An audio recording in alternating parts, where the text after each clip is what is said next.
Welcome back to BSK Spoken English, and today we are going to learn about the fourth subtense of the present tense, and it is present perfect continuous tense. And in which situation do we use this present perfect continuous tense? Is an action which started in the past and still going on at present. Such type of sentences are described in present perfect tense. ఒక పని గతంలో మొదలై ఇంకనూ కొనసాగుతూ ఉంటే అలాంటి వాక్యాలను present perfect continuous టెన్స్లో చెప్పుకోవడం జరుగుతుంది. ఒక పని గతంలో మొదలై ఇంకనూ జరుగుతూ ఉన్నట్లయితే ఆ పనులను ప్రెసెంట్ పర్ఫెక్ట్ కంటిన్యూస్ టెన్స్లో చెప్పుకోవడం జరుగుతూ ఉన్నది. సింపుల్గా మనము ఈ యొక్క present perfect continuous tense previous క్లాస్లోనే మీకు నేను నేర్పించడం జరిగింది. But still why this class is being repeated is because there in the previous class I taught you the sentences assertive positive, assertive negative, interrogative positive and interrogative negative sentences were taught individually. అంటే ఇంతకు ముందు నేను నేర్పినటువంటి సమాధాన వాక్యాలు positive negative, ప్రశ్నార్థక వాక్యాలు positive and negative అవి ఇండివిజువల్గా నేర్పానన్నమాట. But in this class I am teaching you same sentences but in one shot, that is assertive positive and assertive or declarative negative, interrogative positive and interrogative negative. All these four types of sentences I am going to teach you in one chart only, so that you would not miss or you would not, there should not be a feeling that you did not understand. ఎందుకు నేను మళ్ళీ second time మీకు ఈ class నేను repeat చేస్తున్నాను అని అంటే మీకు ఇంకా ఈ రెండోసారి కూడా ఈ చార్ట్ రూపంలో చూసినట్లయితే మొదటగా నేను ప్రీవియస్ క్లాస్ చెప్పినటువంటి ఆ వీడియోస్ చూడండి. నెక్స్ట్ ఇప్పుడు చూపిస్తున్నటువంటి వీడియోస్ను కూడా చూసినట్లయితే ఇక మీకున్నటువంటి అంబిగ్యూటీ అంటే ఇంకా ఏదైనా డౌట్ ఉండి అర్థం కాలేదు అనే ఫీలింగ్ ఉంటే ఖచ్చితంగా మీ మైండ్లోంచి పోతుంది. మీకు క్లియర్గా ఇక క్లాస్ అనేది అర్థం కావడం జరుగుతుంది. కాబట్టి సెకండ్ క్లాస్ కూడా నేను ప్రెసెంట్ పర్ఫెక్ట్ కంటిన్యూస్ టెన్స్ మీదనే చేయడం జరిగింది. అయితే మనం క్లాస్ స్టార్ట్ చేసే ముందు ఒకసారి స్ట్రక్చర్ని తీసుకుందాం. ప్రెసెంట్ పర్ఫెక్ట్ కంటిన్యూస్ టెన్స్ అనగానే మనం ఉపయోగించేటటువంటి సహాయక క్రియ హ్యావ్ బీన్, హ్యాస్ బీన్ అయి ఉంటుంది. Have been and has been అయి ఉంటుంది. నెగటివ్ అయితే హ్యావ్ బీన్, హ్యావెంట్ బీన్గా ఉంటుంది. నెక్స్ట్ నెగటివ్ అయితే హ్యాస్ బీన్ వచ్చేసి హ్యాసింట్ బీన్గా మారడం జరుగుతుంది. మీకు నేను ఈ లెటర్స్ కొంచెం క్లియర్గా అర్థమవుతున్నాయి, కనిపిస్తున్నాయి అనుకుంటున్నాను వీడియోస్లో. సో ఇక్కడ చూడండి, ఇక స్ట్రక్చర్ ఏంటంటే subject plus have been or has been plus verb four plus object. Next negative అయితే subject plus haven't been, hasn't been plus verb four plus object. మీకు ఇదే అసర్టివ్ సెంటెన్సెస్ని ఇక్కడ ఉన్న స్ట్రక్చర్ని నేను ఇక్కడ పైన చాలా క్లియర్గా నేను చూపించడం జరిగింది. ఒకసారి ఈ యొక్క సెంటెన్స్ ఫార్మేషన్స్ని క్లోజ్లో చూద్దాం. సో స్టూడెంట్స్ ఇక్కడ చూడండి క్లియర్గా, I have been learning English for 2 years. We have been learning English for 2 years. You have been learning English for 2 years. They have been learning English for 2 years. అంటే నేను 2 సంవత్సరముల నుండి English నేర్చుకుంటూ ఉన్నాను. అంటే ఇప్పుడు ఇంగ్లీష్ నేర్చుకోవడం ఎప్పుడు మొదలైంది? 2 సంవత్సరాల క్రితం నుంచే మొదలైంది. ఇంకనూ నేర్చుకుంటున్నామన్నమాట. అయితే ఇప్పుడు ఇదే వాక్యాన్ని నెగటివ్లో ఎలా చేయాలి అంటే ఇక్కడ హ్యావ్ బీన్ ఏమవుతుంది? హ్యావెంట్ బీన్ అవుతుంది. అంటే తెలుగులో నేను 2 సంవత్సరాల నుంచి ఇంగ్లీష్ నేర్చుకోవట్లేదు అంటే ఏమనాలి? I haven't been learning English for 2 years. We haven't been learning English for 2 years. You haven't been learning English for 2 years. They haven't been learning English for 2 years. ఇది first person and second person and third person plural. మరి has been అని చెప్పుకున్నాం, అది ఎవరితో అని వాడాలి అంటే third person singulars అయినటువంటి హీ, షీ, ఇట్ అండ్ ఎవరి పేరైనా కర్త యొక్క అంటే ఈ 4 కర్తలు మనం తెలుసు ఆల్రెడీ, పేర్లు కానీ వాళ్ళు వీళ్ళు మనం నేను ఆమె అన్నవన్నీ మనం చెప్పుకున్నాం, కర్తలు అని చెప్పుకున్నాం, సబ్జెక్ట్స్ అని చెప్పుకున్నాం కదా. సో ఈ సబ్జెక్ట్స్కి మనం హ్యాస్ బీన్, హ్యాసెంట్ బీన్ అంటాం అనమాట. అంటే అతను 2 సంవత్సరాల నుంచి ఇంగ్లీష్ నేర్చుకుంటున్నాడు అని చెప్పాలంటే ఎలా చెప్పాలి ఇంగ్లీష్లో? He has been learning English for 2 years. She has been learning English for 2 years. It has been learning English for 2 years. It has been learning English for 2 years. Suresh has been learning English for 2 years. ఇప్పుడు 2 సంవత్సరాల నుంచి నేను English నేర్చుకోవట్లేదు అంటే నెగటివ్లో చెప్పాలి అని అంటే ఏం చేయాలి? He hasn't been learning English for 2 years. అంటే ఆయన 2 సంవత్సరాల నుంచి English నేర్చుకోవట్లేదు. She hasn't been learning English for 2 years. ఆమె 2 సంవత్సరాల నుంచి English నేర్చుకోవట్లేదు. It hasn't been learning English for 2 years. ఆమె 2 సంవత్సరాల నుంచి ఇంగ్లీష్ నేర్చుకోవట్లేదు. Suresh hasn't been learning English for 2 years. Suresh 2 సంవత్సరాల నుంచి ఇంగ్లీష్ నేర్చుకోవట్లేదు. ఇది మనకి ఆన్సర్ అంటే assertive, declarative, positive and negative. ఇప్పుడు ప్రశ్నార్థక వాక్యాలు ఏ విధంగా తయారవుతాయో ఒకసారి స్ట్రక్చర్ని క్లియర్గా చూద్దాం. ఇప్పుడు ప్రశ్నార్థక వాక్యాలు తీసుకున్నట్లయితే మనము ప్రీవియస్ క్లాస్లోనే డిస్కస్ చేయడం జరిగింది. ఏంటి? ప్రశ్నార్థక వాక్యాలు అనగానే అవి మనకి సహాయక క్రియలతోని మొదలవుతాయి. లైక్ సమాధాన వాక్యాలు అనగానే కర్తతోని మొదలవుతాయి, ప్రశ్నార్థక వాక్యాలు అనగానే సహాయక క్రియలుతోని మొదలవుతాయి. మరి ప్రెజెంట్ పర్ఫెక్ట్ కంటిన్యూస్ టెన్స్లో ఉన్నటువంటి సహాయక క్రియలు ఏమిటివి అని అంటే హ్యావ్ బీన్, హ్యాస్ బీన్. అయితే ఈ హ్యావ్ బీన్ అనేది స్ప్లిట్ అవుతుంది ఇక్కడ. అంటే హ్యావ్ తర్వాత కర్త, బీన్ తర్వాత ఆబ్జెక్ట్ రావడం జరుగుతుంది. ఇది గుర్తుపెట్టుకోవాలి. నేను 2 సంవత్సరాల నుంచి ఇంగ్లీష్ నేర్చుకుంటున్నానా అన్నప్పుడు ఏమనాలి? Have I been learning English for 2 years అని చెప్పేసి మనము అడగవలసి ఉంటుంది. మేము 2 సంవత్సరాల నుంచి ఇంగ్లీష్ నేర్చుకుంటున్నామా అంటే ఏమనాలి? Have we been learning English for 2 years. నీవు 2 సంవత్సరాల నుంచి ఇంగ్లీష్ నేర్చుకుంటున్నావా అని అంటే have you been learning English for 2 years.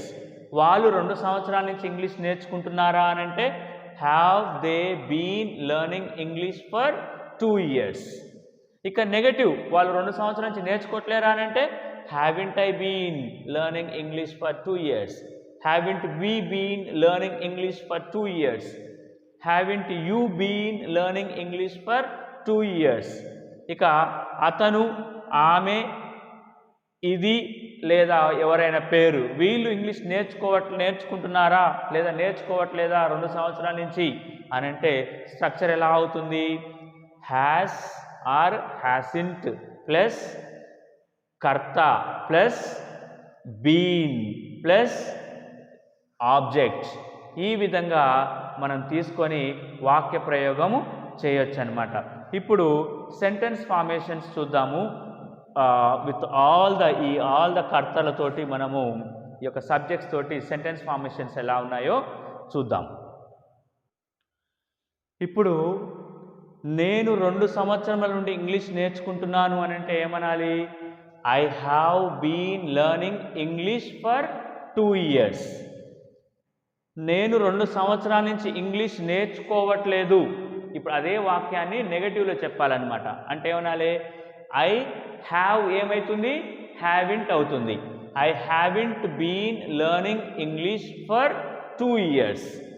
ఇప్పుడు ఇదే వాక్యాన్ని ప్రశ్నార్థక వాక్యంలోకి మార్చాలి. అంటే నేను 2 సంవత్సరాల నుంచి ఇంగ్లీష్ నేర్చుకుంటున్నానా అని ప్రశ్న అడగాలి. అప్పుడు ఏమనాలి? Have I been learning English for 2 years. నేను 2 సంవత్సరముల నుండి ఇంగ్లీష్ నేర్చుకోవట్లేదా అని ప్రశ్న అడిగినప్పుడు haven't I been learning English for 2 years. ఇదే వాక్యాన్ని మేము 2 సంవత్సరాల నుంచి ఇంగ్లీష్ నేర్చుకుంటున్నాము. మేము, ఇప్పుడు నేను అయిపోయింది, మేము అన్నప్పుడు ఏమనాలి? We have been learning English for 2 years. మేము 2 సంవత్సరముల నుండి ఇంగ్లీష్ నేర్చుకోవట్లేదు అన్నప్పుడు ఏమనాలి? We haven't been learning English for 2 years. మేము 2 సంవత్సరాల నుండి ఇంగ్లీష్ నేర్చుకుంటున్నామా అని ప్రశ్న అడిగినప్పుడు have we been learning English for 2 years. మేము 2 సంవత్సరాల నుండి ఇంగ్లీష్ నేర్చుకోవట్లేదా ప్రశ్నార్థక వాక్యాన్ని నెగటివ్లో మార్చినప్పుడు ఏమనాలి?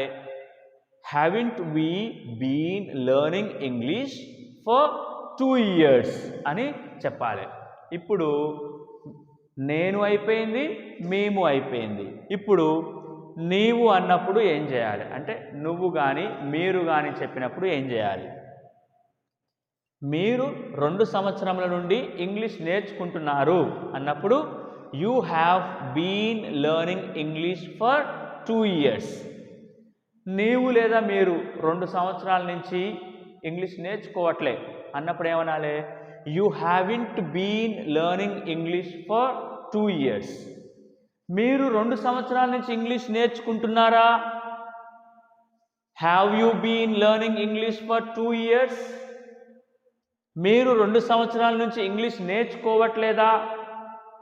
Haven't you been learning English for 2 years. ఇప్పుడు వారు 2 సంవత్సరాల నుండి ఇంగ్లీష్ నేర్చుకుంటున్నారు. They have been learning English for 2 years. వారు 2 సంవత్సరముల నుండి ఇంగ్లీష్ నేర్చుకోవడం లేదు. They haven't been learning English for 2 years. వారు 2 సంవత్సరముల నుండి ఇంగ్లీష్ నేర్చుకుంటున్నారా? Have they been learning English for 2 years. వారు 2 సంవత్సరముల నుండి ఇంగ్లీష్ నేర్చుకోవట్లేదా? Haven't they been learning English for 2 years అని వాక్య ప్రయోగం చేయొచ్చు. ఇప్పుడు అతను, ఆయన 2 సంవత్సరాల నుంచి ఇంగ్లీష్ నేర్చుకుంటున్నాడు అన్నప్పుడు he has been learning English for 2 years. అతను లేదా ఇతను 2 సంవత్సరముల నుండి ఇంగ్లీష్ నేర్చుకోవడం లేదు అన్నప్పుడు he hasn't been learning English for 2 years. అతను లేదా ఇతను 2 సంవత్సరాల నుండి ఇంగ్లీష్ నేర్చుకుంటున్నాడా అని ప్రశ్నార్థక వాక్యం వచ్చినప్పుడు has he been learning English for 2 years. అతను లేదా ఇతను 2 సంవత్సరముల నుండి ఇంగ్లీష్ నేర్చుకోవడం లేదా అన్నప్పుడు hasn't he been learning English for 2 years అని చెప్పుకోవచ్చు. ఇప్పుడు ఆమె 2 సంవత్సరాల నుంచి ఇంగ్లీష్ నేర్చుకుంటున్నది అన్నప్పుడు ఏమనాలి? ఆమె లేదా ఈమె 2 సంవత్సరాల నుంచి ఇంగ్లీష్ నేర్చుకుంటున్నది అన్నప్పుడు she has been learning English for 2 years. ఆమె 2 సంవత్సరాల నుండి ఇంగ్లీష్ నేర్చుకోవట్లేదు. She hasn't been learning English for 2 years. ఆమె 2 సంవత్సరాల నుండి ఇంగ్లీష్ నేర్చుకుంటుందా? Has she been learning English for 2 years. ఆమె 2 సంవత్సరాల నుండి ఇంగ్లీష్ నేర్చుకోవట్లేదా? Hasn't she been learning English for 2 years. ఇప్పుడు పేరుతోటి, ఒక వ్యక్తి పేరుతోటి తీసుకుంటే వాక్య ప్రయోగం ఎలా ఉంటుంది? సురేష్ 2 సంవత్సరాల నుండి ఇంగ్లీష్ నేర్చుకుంటున్నాడు అన్నప్పుడు Suresh has been learning English for 2 years. Suresh 2 సంవత్సరముల నుండి ఇంగ్లీష్ నేర్చుకోవట్లేదు. Suresh hasn't been learning English for 2 years. Suresh 2 సంవత్సరాల నుండి ఇంగ్లీష్ నేర్చుకుంటున్నాడా? Has Suresh been learning English for 2 years? Suresh 2 సంవత్సరముల నుండి ఇంగ్లీష్ నేర్చుకోవట్లేదా? Hasn't Suresh been learning English for 2 years? So this is what, students, the present perfect continuous tense is. And one more thing you need to keep in mind is, again I am repeating, when we are saying assertive positive and assertive negative, అంటే సమాధాన వాక్యాలు నేను చేస్తాను అనే పనులు చెప్పినప్పుడు ఎప్పుడైనా సరే ఇంగ్లీష్లో అది ఏ టెన్స్ అయినా సరే కర్తతోని మొదలవుతాయి. ప్రశ్నార్థక వాక్యాలు అన్నప్పుడు సహాయక క్రియతోని మొదలవుతాయి. ఇది మీరు గుర్తుపెట్టుకోవాల్సింది. పాయింట్ నెంబర్ 2, తెలుగు సెంటెన్సెస్ యొక్క వాక్య ప్రయోగము అనేది కర్త, కర్మ, క్రియ ఉంటుంది. అదే ఇంగ్లీష్ సెంటెన్సెస్ యొక్క వాక్య ప్రయోగము ఏమిటి అని అంటే కర్త, క్రియ, కర్మ ఉంటుంది. ఇది మీకు ప్రతి క్లాస్లో నేను రిపీట్ చేయడం జరుగుతుంది. సో ఇప్పుడు మీరు అందరూ స్క్రీన్ మీద కూడా చూశారు. సేమ్ అదే విధంగా ఎప్పుడైనా సరే ఇదే ప్యాటర్న్ ఉంటుంది ఇంగ్లీష్లో. మీరు మాట్లాడేటప్పుడు భయపడద్దు. నేను చెప్పినటువంటి ఈ రూల్ పాటిస్తూ కర్త, క్రియ, కర్మ అనే ఆర్డర్ని పాటిస్తూ మధ్యలో ఏ పని ఎప్పుడు జరిగిందో తెలియపరచాలి. కాబట్టి ఏ సందర్భంలో ఏ టెన్స్ మనం ఉపయోగించాలి అని చెప్పేసి మీకు నేను ఆల్రెడీ ప్రీవియస్ క్లాస్లో నేర్పాను. కాబట్టి ఆ సహాయక క్రియని మీరు సిచ్యువేషన్కి సందర్భంగా సమయానికి అనుగుణంగా మీరు యొక్క సహాయక క్రియని ఉపయోగించినట్లయితే ఈజీగా చాలా ఎలాంటి గ్రామర్ మిస్టేక్స్ లేకుండా బ్యూటిఫుల్గా మీరు ఇంగ్లీష్లో మాట్లాడగలుగుతారు. అందుకే నేను మరీ మీకు చెప్తూ ఉన్నాను, నా క్లాస్ విన్న తర్వాత ఇక మీరు తెలుగు మాట్లాడడము మానేసి ఇంగ్లీష్లో మాట్లాడడం ప్రయత్నం చేయండి. మీ ఇంట్లో మీ తెలిసిన వాళ్ళతో ఇంగ్లీష్లో మాట్లాడడం మీరు మొదలుపెట్టినట్లయితే చాలా ఈజీగా మీరు ఈ ఇంగ్లీష్లో మాట్లాడడం జరుగుతుంది.